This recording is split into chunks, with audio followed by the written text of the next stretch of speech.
Okay, ang nanguna dito sa men si Daryl Bada.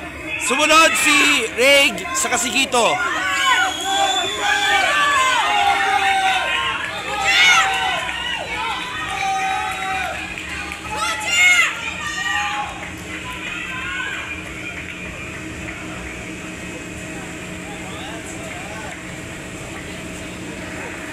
Okay. So, ang gold. Ang gold po si Daryl Bada, si Gito sa Kasireg. Yan po yung ating mga finishers natin sa Men's Elite Division.